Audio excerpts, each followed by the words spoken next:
Um, so this is setting up the Seder part one. Next week will be part two, which is going to focus more on what's in the Haggadah and what do you want to have in the Haggadah to kind of make a Seder work, because there are a lot of people who this is the first time in a while they're going to have hosted a Seder and could use a refresher. And there are going to be some people who've never hosted a Seder.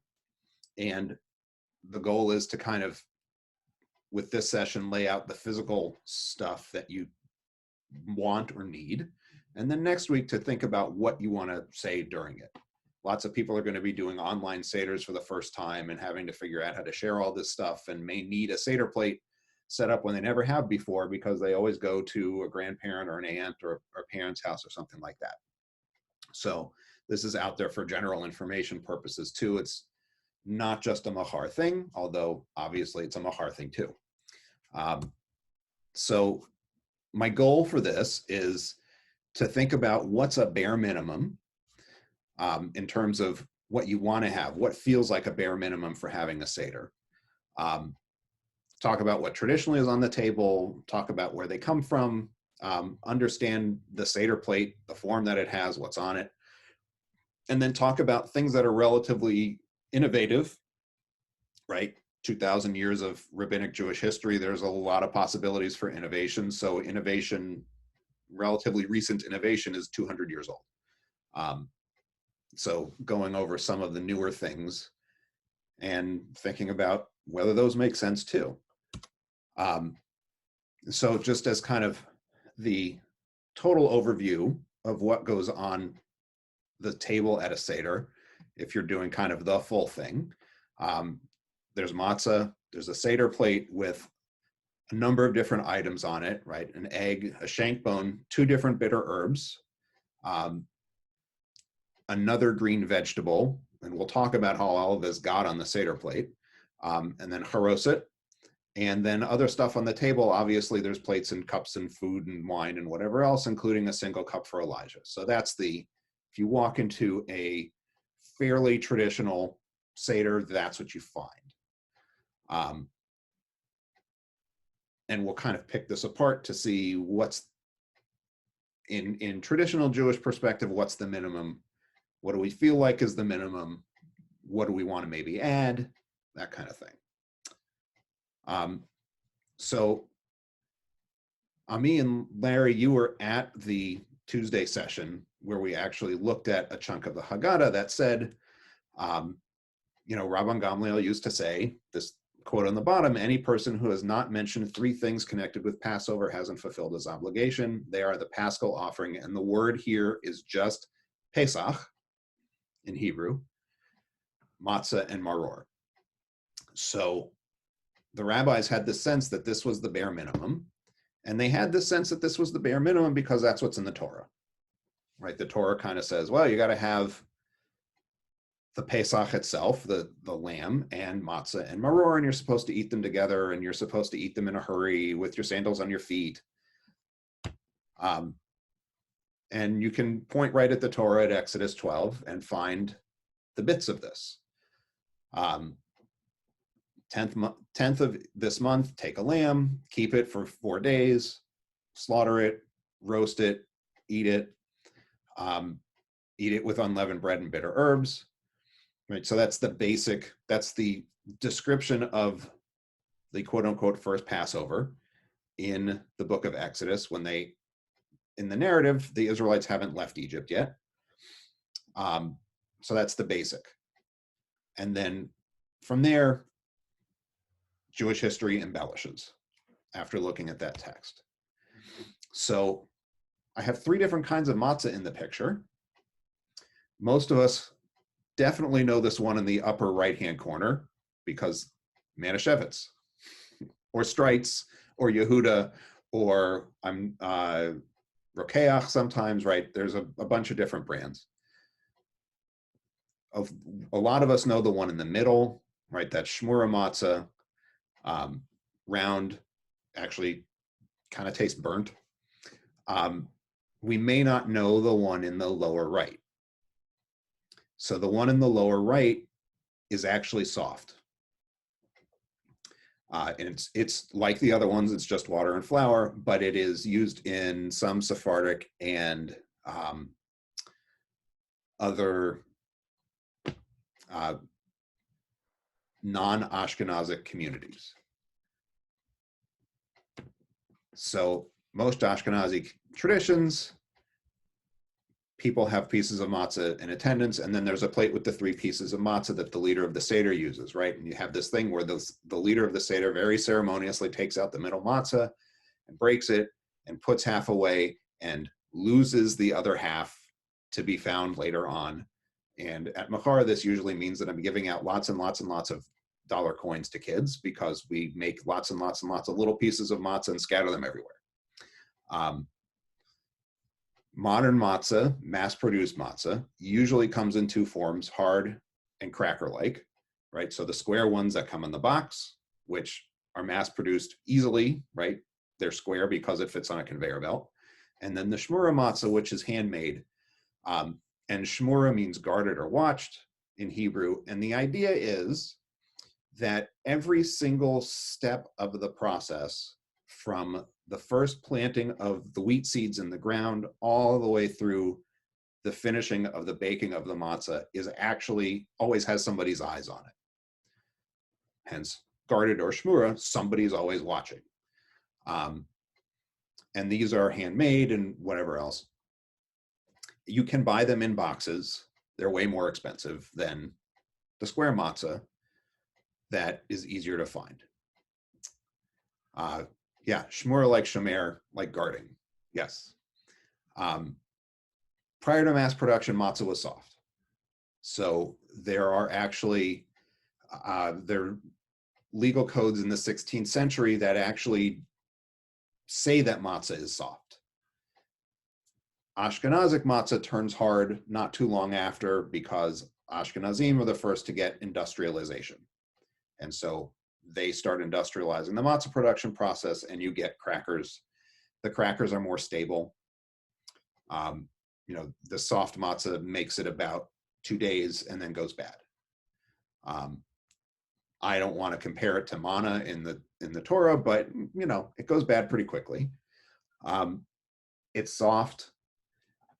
It's made in an oven that's kind of superheated, and then you slap it to the side of the wall of the clay oven, a lot like naan or pita is made today. And some communities still make this. And Ashkenazim used to eat matzah this way until it became easier not to, essentially.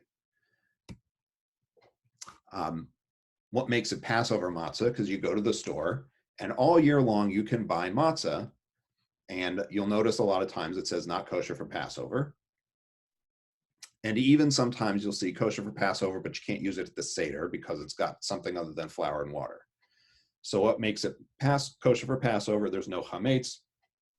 What does no chametz mean?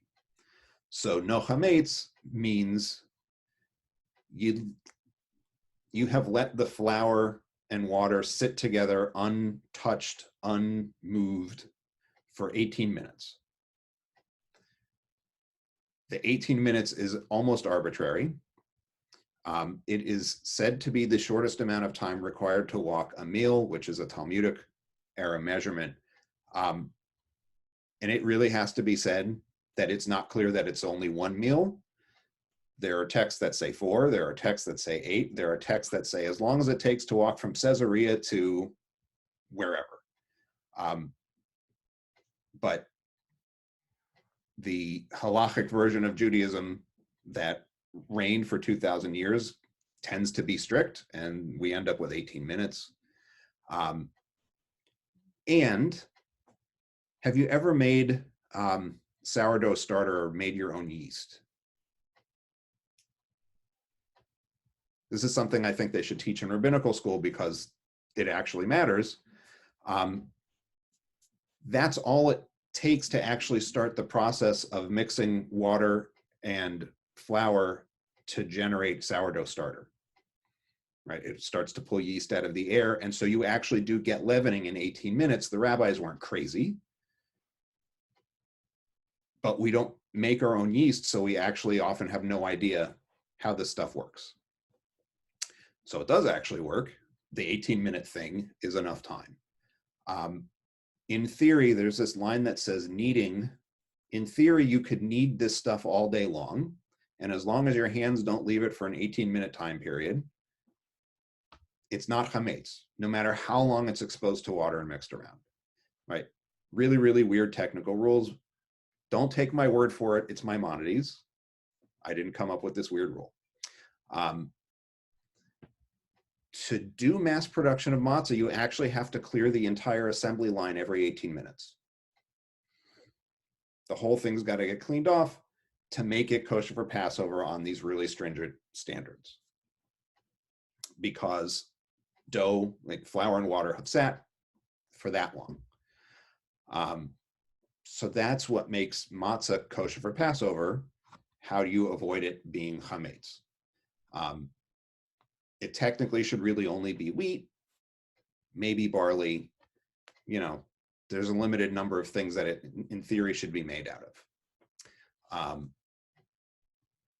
Gluten-free challah tends to be made with gluten-free challah. That too. Gluten-free matzah tends to be made of oats and is therefore not technically kosher for Passover matzah. So Rabbinic Judaism, right, the Orthodox Judaism has no answer to the question, well, I have celiac, so what do I do about matzah?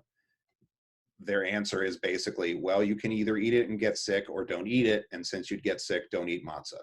You don't get to fulfill that commandment, which is somewhat ungenerous, but here we are.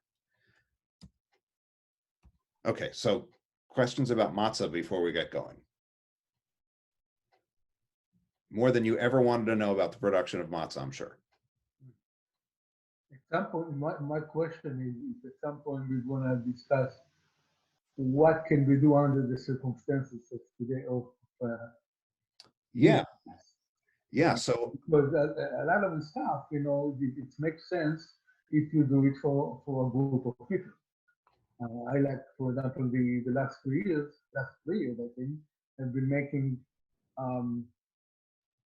Sephardic chaoset. Mm-hmm. This is quite a bit of work, and it would make sense because I made it for the whole community. I'm not going to make it just for N and I. Yeah. I mean, yeah. So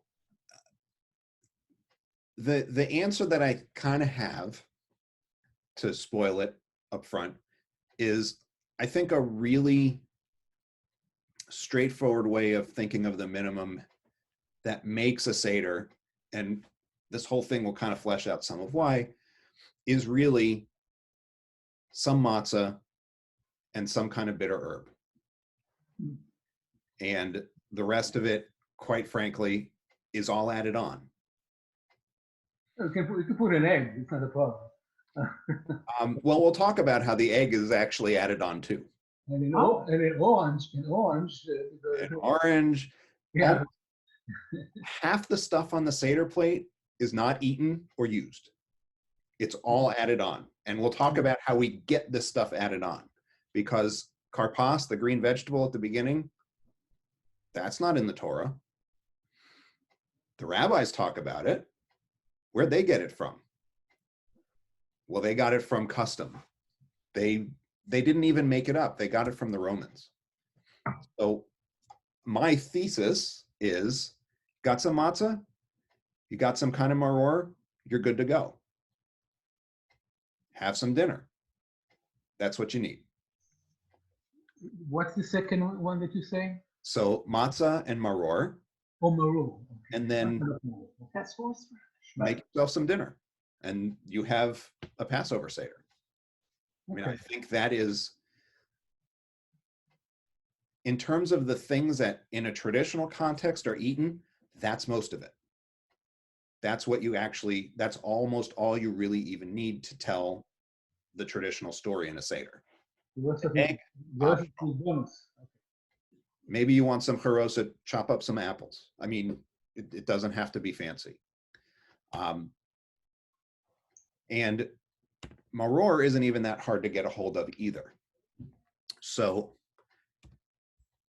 maror, a lot of us are used to that. right? The red horseradish stuff, or maybe the white horseradish stuff if you're a little adventurous. But I've got this piece of romaine lettuce here too, because romaine lettuce also counts. So the Talmud, unsurprisingly, looks at the Torah and says, well, what does maror mean?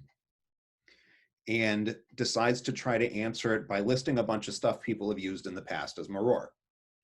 And the Talmud is focused on bitterness more than heat, right? Horseradish has this heat, and that's kind of what makes the tears. It's focused on the bitterness. So lettuce, particularly romaine lettuce or endive, chicory, horseradish is listed, we think. I don't really know what any of this stuff is necessarily. Dandelion greens or clover, again, we think. And then there's other options. Some people say, oh, we used endive, or we used celery, or we used parsley. Now, if you're seeing parsley here and you're wondering about parsley at the other part of the Seder, you're right to be wondering, and we'll get there. Maror is eaten during the Seder twice in two different forms. The rabbis kind of had this feeling that it should be in two different forms so that you knew they thought you had to eat it twice, because they had the Hillel sandwich and then they had the maror dipped in something. And so to make sure that you knew you were doing it twice, they said you should have two different kinds of maror on the Seder plate. The explanation for maror in the Haggadah, that it emulates the bitterness of slavery, is not in the Torah. Matzah is in the Torah as the bread of affliction and you'll eat it fast and all of that stuff. But maror is just mentioned in the Torah with no explanation for why you're supposed to eat it. And with no explanation for what maror is even supposed to be, we know it's supposed to be bitter. It's not the end of the world if you only use one type of maror. If all you can get is romaine lettuce, okay, so use it for both. If all you can get is horseradish, okay, so use it for both. Again, the rabbis are just super overly careful about this stuff. Not the end of the world if you only use one. We'll get to that in a second. So questions about maror? And I know lots of people are used to dipping parsley in salt water, and parsley is listed here as a kind of maror. So are we doing maror when we do that? The answer is no. We'll talk about why in a bit. And this is the Pesach part. So these are Samaritans. They still do this in Israel on Mount Gerizim. There's not very many of these folks left, but this is still done in the Samaritan community. It is not done by Jews from the time of the destruction of the Second Temple in 70 CE. So Rabban Gamliel, when he's talking about this, right, that if you haven't talked about Passover, matzah, and maror, he doesn't say you have to eat the Paschal lamb. He says you have to mention the Paschal lamb. Because he knew, well, we don't do that anymore.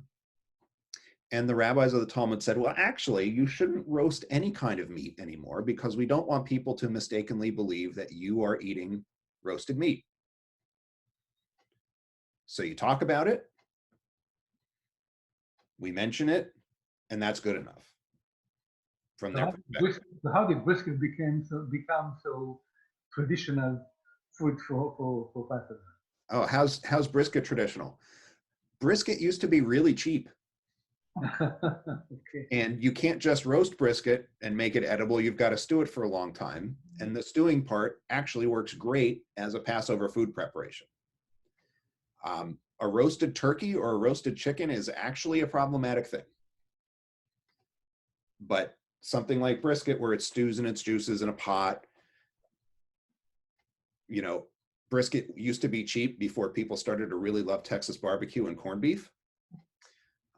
Now it's not so cheap, which is part of why New York delis are starting to fail all over the place, is because people want corned beef sandwiches and they have to stay price competitive. The other part is rent. So yeah, that's how we get brisket. Cheap beef. Okay. Really the answer. And you can't roast that stuff over a fire and make it edible, just not in any amount of time that you would want to let something roast for, right? Even in Texas barbecue, where brisket becomes really soft and pulls apart, it's because it smokes at a low temperature for hours and hours and hours, not because it's actually over a flame. So my argument is these are the bare minimum, because that's what's actually in the Torah. We should probably mention that there used to be this sacrifice that was done, and have matzah and maror because we can. And I think that is probably, if you're really, really pressed for getting stuff, right? There are going to be a lot of people, particularly this year, who are short on money because their hours have dried up at work, or because they've been laid off entirely. This is a more manageable version of a Passover Seder. 3 pieces of matzah, maybe, and some romaine lettuce, and you're okay. So I think that's the minimum, and is actually kind of obtainable at most grocery stores. Even if you want the ground up horseradish in jars, that was almost all that was left in the dairy section in the Giant down the street from our house. Was horseradish in jars. No eggs, no milk, no any of that, but plenty of horseradish. So I bought a jar of horseradish. I felt like I had to give them a little credit for keeping that stuff around. And you can swallow it all at one time, right? You can swallow the whole jar in one time. Oh, One swoop. I am not a big I'm not a big maror person, or at least not that stuff. Romaine lettuce is fine. So this is a somewhat traditional version of the Seder plate layout. This is actually mine. I stuck it on a kitchen chair and took a photo, because this particular layout, these 6 circles in this pattern, in this order, is what appears in a lot of Jewish law codes as how the Seder plate should, in quotes, should be laid out.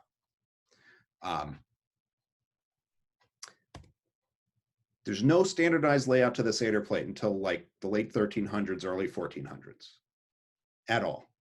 The rabbis talk about there being a Seder plate. They have no input on what order anything should be in. And the development of it is actually focused on ergonomics, not theology. So initially it was, oh, well, they actually expected the person leading the Seder to take stuff off of the Seder plate and use the plate as the thing that they were getting things off of during the Seder. So they said, well, so we want to have, karpas is the first thing, so we want that close by. And maror is going to get dipped in charoset, so we want that close by. This other maror, we want that close by. These 2 things no one eats, you can put them far away. So that's actually the rationale behind most Seder plate layouts is, okay, if this thing's in front of you, what's easiest to reach? What's the first thing you're going to use?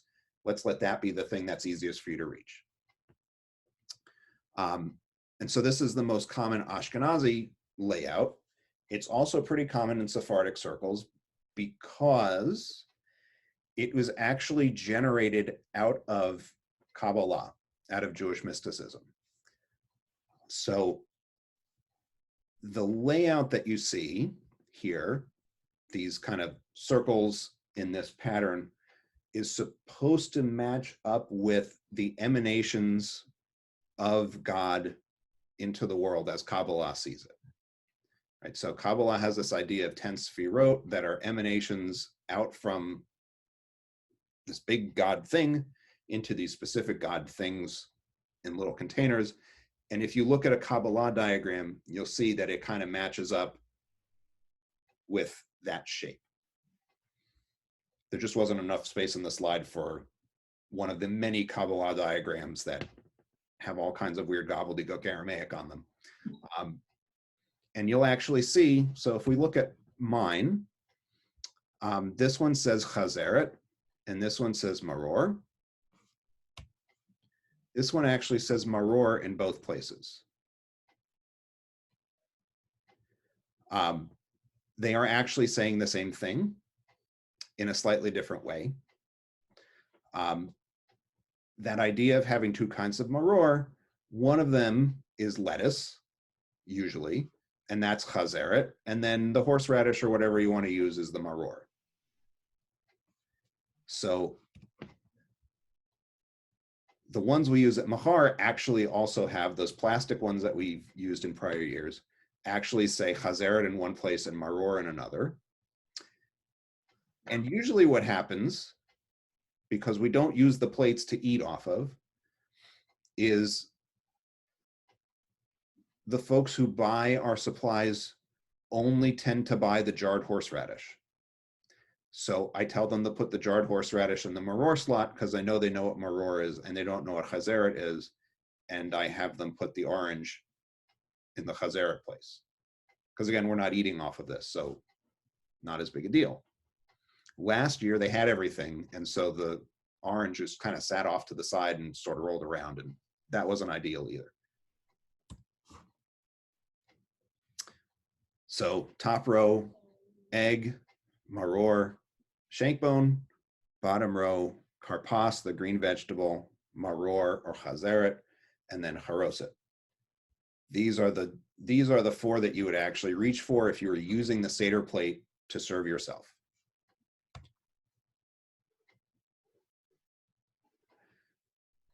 You don't actually need a Seder plate. So if you don't have a Seder plate, it's not the end of the world. You don't need one. The rabbis thought that you'd have a plate with it that the stuff was on, but they didn't have any idea of specific layout. Karpas and Zaroa are not used. Well, karpas is used, but it's not a core part of the Seder. You actually do it before the retelling starts. The Zaroa is not used, and you couldn't use it even if you wanted to, because at least in traditional Jewish law, you're not allowed to eat a roasted meat, and this would be a roasted meat. The egg is not used. So if you go to a traditional Passover Seder, you will notice that no one says, okay, let's eat the eggs now before we start dinner. We eat them at Mahar because these eggs have been sitting there and somebody should eat those things, but we don't actually, there's no connection to the story of Passover. It doesn't actually have to be an egg. It has by tradition turned into one, but it doesn't have to be an egg. Jeremy, in cleaning up last year, we were struck by how much unused food from the Seder plates we discarded. Yeah. Especially the eggs. Yeah. And traditionally, you know, at a huge Seder, there's only one Seder plate would be in front of the person leading. So maybe we could rethink what we're doing with Seder plates in future years when we are actually all in a room together, because it's a lot of eggs. It's a lot of stuff that gets thrown out. However, we seem to very handily run out of matzah on the tables. Except I have to tell you that Nadine sent me home with a 5-pound box of matzah at the end of the Seder because we didn't put enough matzah out on the tables. So it was all used up before we got through the end of the Seder. And I'm still using a 5-pound box of matzah to make matzah brai every so often in my kitchen. Okay, so questions up to this point before we figure out how we started eating parsley at the Seder. Okay, so karpas, this is parsley in the ground. I had actually never seen it parsley in the ground until I found this photo. I've always seen it in a grocery store. So green leafy vegetable shouldn't be the same from the rabbi's perspective as the maror or the chazeret, right? So if you have romaine lettuce, you shouldn't use the romaine lettuce also for karpas. And we explain it as a symbol of spring. I've explained it at our Seders as a symbol of spring. And that's sort of true. But the real reason is that the Seder is a Greco-Roman dinner, and almost every appetizer in a Greco-Roman dinner was made with leafy vegetables or legumes dipped in some kind of sauce. And if you're not going to use lettuce twice, then you find something else. And this is the something else that the rabbis latched onto was parsley. And then they said, well, you shouldn't use charoset twice. So at some point, everybody was dipping everything in charoset, 1,500 years ago, 1,600 years ago. And at a certain point, they said, actually, that's not so great because we shouldn't use the charoset that way twice, because we're starting to get to that point where we're splitting hairs in Jewish law. So they said, well, we should change it to something else. We tend to use salt water now. A lot of traditions use vinegar. And we know from text that about 1,000 years ago, vinegar was the normal thing. And there are a lot of Sephardic communities that still use it because the idea is something that is a little bit bitter or a little bit salty to spruce up the taste of the thing. If you pay attention during a traditional Seder, you will notice that the actual sequence of events early on in the Seder is you wash your hands, right? So there's Kiddush and you recognize the day. The leader of the Seder washes their hands, doesn't recite a hand washing blessing, recites a blessing over karpas, dips, eats the karpas, and then in a lot of settings, the Seder plate is taken away.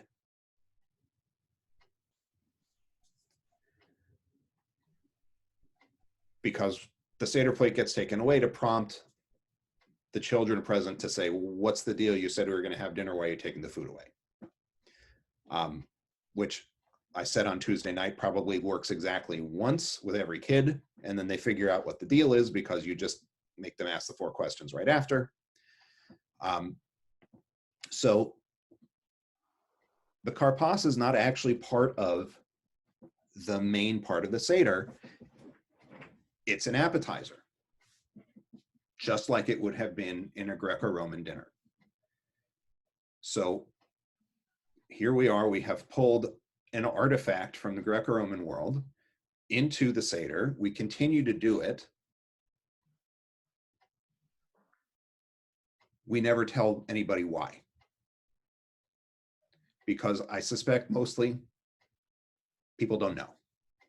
If you buy the Maxwell House Haggadah, it does not tell you, hey, we eat this because Greco-Roman dinners had this. It says, oh, it's a sign of spring, just like the egg is. Okay, that's kind of true, but it's not how we got this particular part of the Seder. Do you need this part of the Seder? Do you actually think that taking a sprig of parsley and dipping it in salt water is an appetizer? I don't think you need this. If you have it, that's great and you can do it, but it's not necessary, particularly if you're doing Passover on a much more limited budget, or if you're doing it for 2 people, right? Or even there are people doing Passover alone. Do they need this? I don't think so. Charoset. So this picture is Ashkenazi style charoset, right? There's apples, honey, spices, wine, nuts. It's not in the slide, but charoset is related to the word cheres, which is like pottery or clay. Fruits, wine, spices, and nuts, lots of regional variation. Right? So Ashkenazi almost always is apple, walnut, cinnamon, wine, maybe some honey. Shana, I don't remember our mother actually ever using honey. Just an awful lot of wine. Yes, she's nodding yes, because You could light my mother's charoset on fire if you wanted to. But Sephardic, Mizrahi, other regions have a lot more variation. Apples, dates, pistachio, raisins, all kinds of things. And then the texture of it's obviously different. Maybe dates. Yeah, dates. Ami, yours uses dates, right? Yeah. Yeah. Yeah. There's a story to it, but it's okay. Usually the cinnamon is actually, in theory, supposed to be not ground cinnamon, but broken up cinnamon sticks so that it simulates the straw that was part of the mortar. Right? That's the rabbi's thing about how it should be. I don't know that anybody pays attention to that other than maybe some very Haredi families. I've never seen it like that, even with Orthodox families. Charoset's not mentioned in the Torah at all. It's not a Torah food. And it gets used twice at the Seder. Once, if you're using the chazeret type, the lettuce type of maror, you actually dip that into the charoset and eat it. And then the second time, matzah, maror, and charoset, that Hillel sandwich, right, called korech. That's the other use of charoset.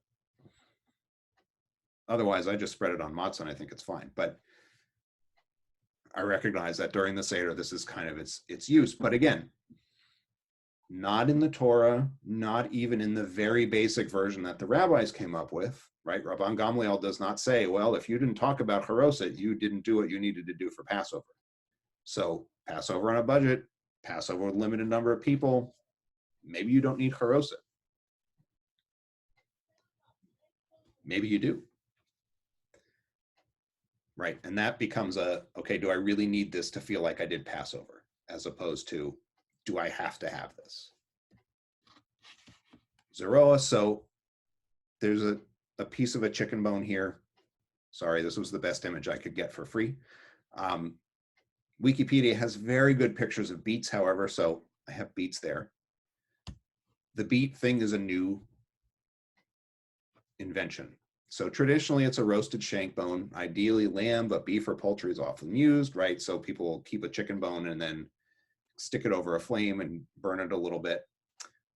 More modern approach, people will use pieces of paper that are shaped like bones, put them on the Seder plate. We've done that at Machar before. Or use a beet, which we've also done at Machar. You don't have to use a bone.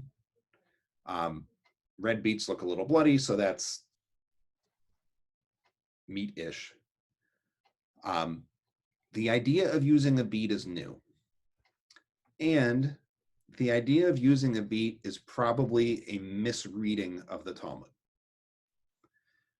So people have said, oh, there's a story that in the Talmud that says you can put beets on the Seder plate. Not exactly. The story in the Talmud is that one rabbi, the tradition that the rabbis developed was that you needed to have 2 cooked items of food on the Seder plate or at the table.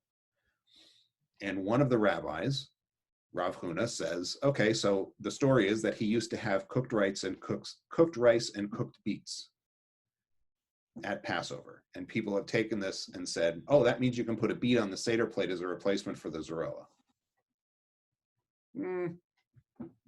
It doesn't say that. But who's to say that you can't do that? Note that he ate rice, which in the Ashkenazic Jewish world, you're not supposed to have rice on Passover because they couldn't figure out if rice was a grain or not. Or if it was one of the 5 grains that, and you can't have lentils and you can't have, right? So the conservative movement last year actually finally said, nah, we're done with that. Have rice. Okay, so questions about that stuff so far?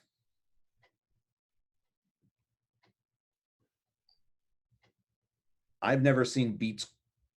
Well, I have seen beets cooked, but not that often. Usually I just see them on a salad bar and people avoiding them on the salad bar. Okay, egg beitzah. These are all chicken eggs of different varieties, I promise. I checked the caption on Wikipedia when I took the picture. So beitzah is a symbol of spring. There's nothing in the Torah. There's actually nothing in the Talmud that really says you have to have an egg. That became a custom over time. Guess what? Jews were living near Christians. What did Christians have during Easter?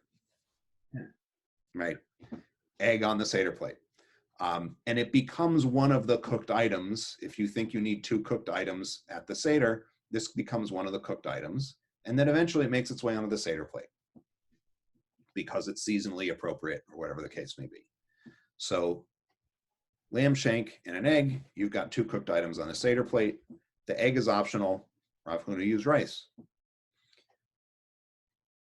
I think people would run the other way if you put rice on the Seder plate today, just because they would say that's not supposed to be there. And we have become very reliant on stuff that's been written down as running Passover. Next week, we'll talk about how actually that's not how Passover was ever supposed to run, that you followed a script. So that's where we get the egg from, is we're living among Christians and they use egg as a symbol and it's spring. And so the egg found its way on. And in a lot of communities, you burn one end of the egg to symbolize the destruction of the temple or to symbolize another cooked food to show that it's a roasted thing. But you don't actually eat the egg at the Seder if you use a traditional Haggadah. The egg gets mentioned and you move on. Cup of Elijah. So that's the other thing that's sitting on the table. We don't know when we started using this. 11th century, 12th century, maybe later. It's not mentioned in the Talmud anywhere. It just popped up. So point to the cup of Elijah, you open the door, you sing Eliyahu Hanavi, which traditional lyrics is a request for the fast return of Elijah with the Messiah, son of David. So it's a really specific request, but the text that goes along with the cup of Elijah also includes a line that requests that God pour out his wrath upon the nations.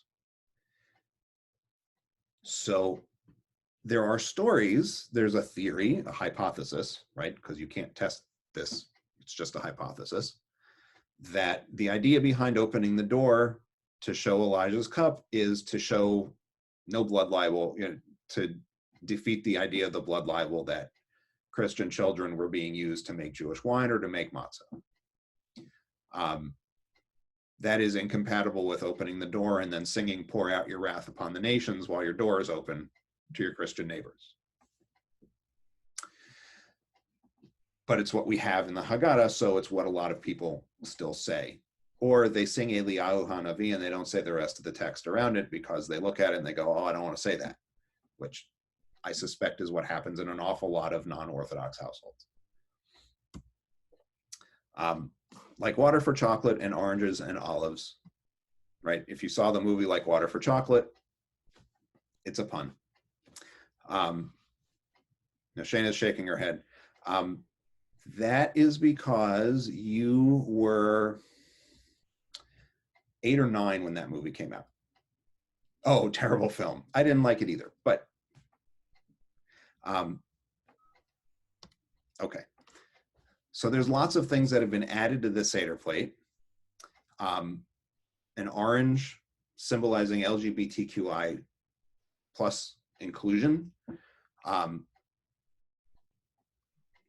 I tell the correct story every year because I know that people think, oh, some Orthodox rabbi told Susanna Heschel that women belong as rabbis like an orange belongs on a Seder plate, and that's not the right story. The right story is a rabbi had told a lesbian woman that lesbians belong in Judaism like bread belongs on a Seder plate. And so the Oberlin College Hillel was having an LGBTQ Seder and put bread on the Seder plate every year, a crust of bread. And Susanna Heschel said, I like the idea, please don't put bread on the Seder plate. How about an orange? Because you open up an orange, you eat a wedge of the orange and it's sweet, and then you spit out the bitter seeds of misogyny and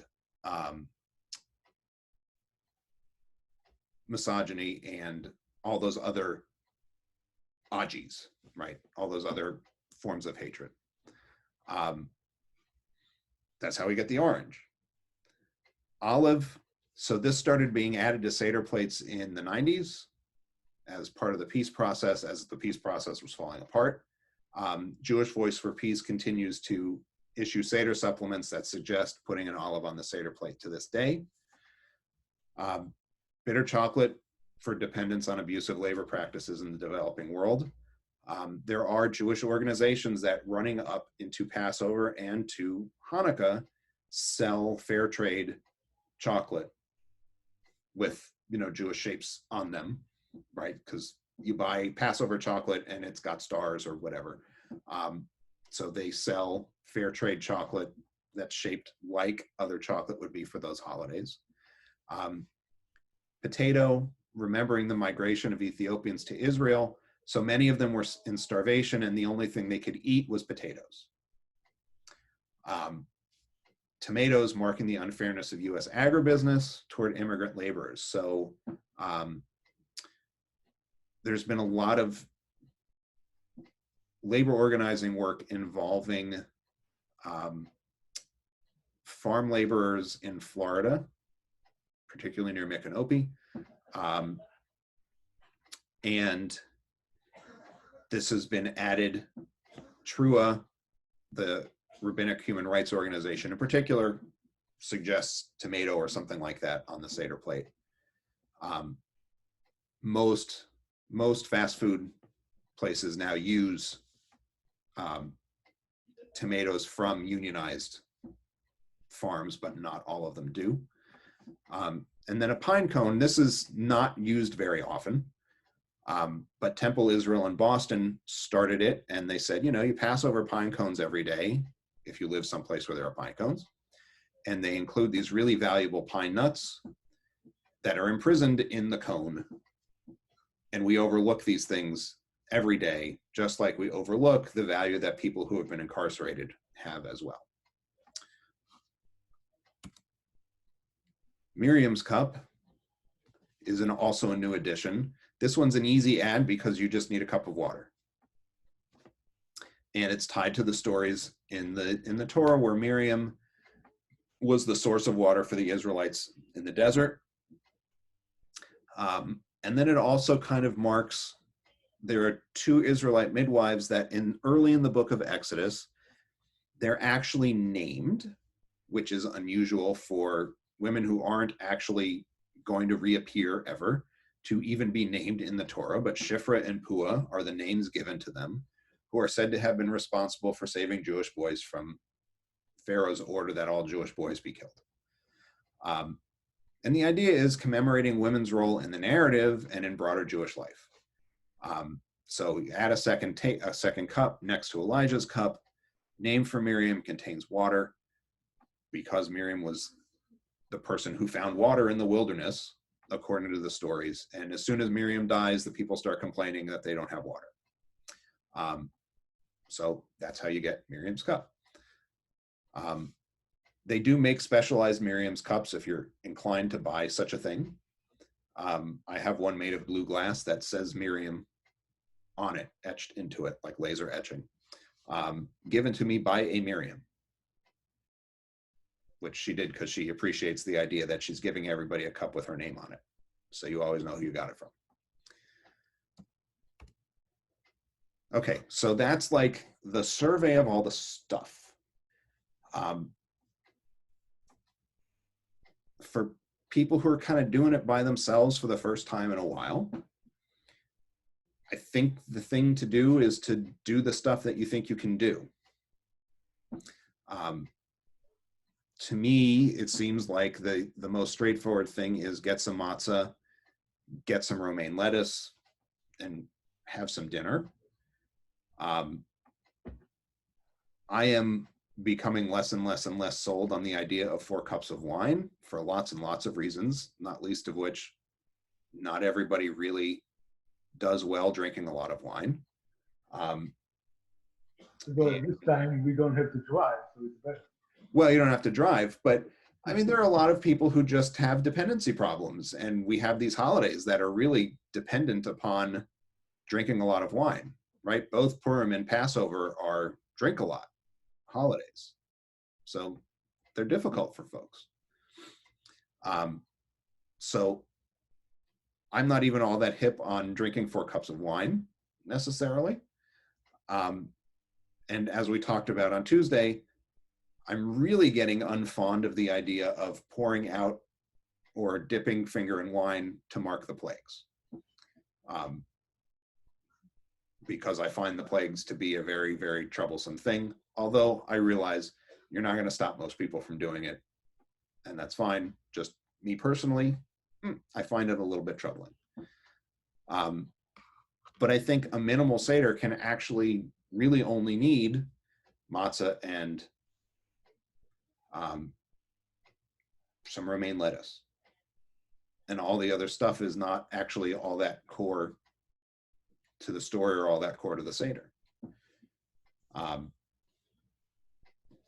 Particularly people doing it by themselves are not going to, I think, recite the entire Haggadah.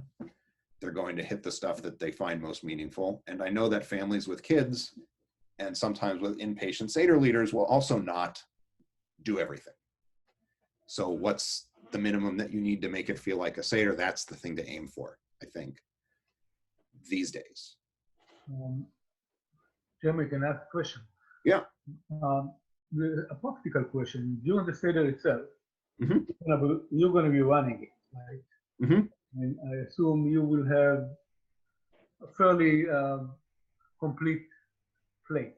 Yes. So when you announce right now we're eating, I don't know, charoset, and we don't have charoset, so pretend that we're eating it, or what do you suggest that we do? So I have thought about this actually, and so there's a couple things that we're going to do that are different this year. One is I've actually asked people to sign up on Sign Up Genius. And what I'm going to do is have people assigned to the specific things, hopefully, so that a family only needs to have the one thing, and they will lead it for the one thing. And then that way, that doesn't have to be an issue of, well, you have this and you don't have this. I'm going to construct it so that it's not an assumption. And the mental model that I've been thinking about is actually the model of the Shaliach Tzibur in a congregational setting. The idea that there is somebody who can go to the front of the room and say all of the prayers for everybody, and that person covers for everybody who doesn't necessarily know everything in the Siddur. Right? That's the idea behind. That's how we got cantors and rabbis at the front of the room to begin with.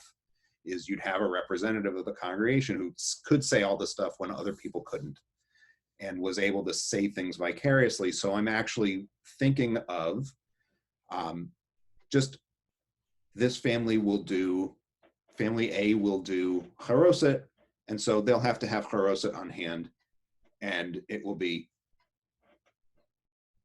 will you please do the dipping bitter herb in charoset? And if other people want to do it, they can, but nobody has to feel like they have to do it, because that will be the representative family for that part of the Seder. Because otherwise, I know it's going to be difficult. It's getting difficult to find nuts. It's getting difficult to find apple. It's getting difficult to find the individual pieces for the Seder. And I don't want to assume that everybody has that. So rather than assume everybody has it, family A will do that part. And we don't need to actually say, okay, now it's your turn. Everybody do this in front of the camera.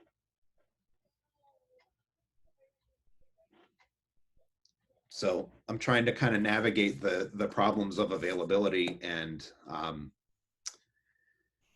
expectation of having things in front of you and whatever else by just kind of doing the shaliach tzibur, one person does it, and that we know we've done it for our community. And then if other people have and want to do it, obviously they can. And if not, no one has to feel like, well, I don't have this and now I'm not participating. Okay. So you let us know a few days in advance, I hope. Yes. I'm continuing to watch the registrations come in, and when I think I've got enough people that I can then send out to, I'm going to do that. And there may be some things that I simply assume that I'll do. The more complicated it gets, you know, I live farther out, so while supplies are low here, they're not as low as in DC, for example. I don't have to wait a week and a half to get groceries delivered on Instacart. I only have to wait 4 days. The Safeway near us has plenty of apples and plenty of nuts and whatever else. So it may be that I just do that for Haroset or something that's more complicated. And that way people don't have to feel like they don't have it and now they're not participating. Okay.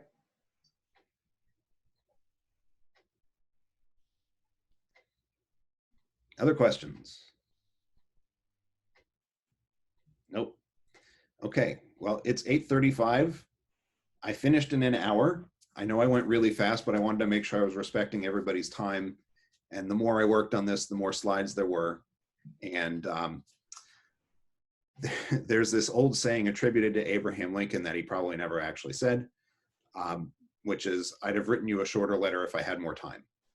So I'd have written you a shorter PowerPoint presentation if I had more time. But I thank you for coming to the one that there was. And next week will be a little more in depth about making the Haggadah work in a setting where there's not a lot of people, because the Haggadah is kind of designed for a lot of people, actually. So there are things to be done about that, I think.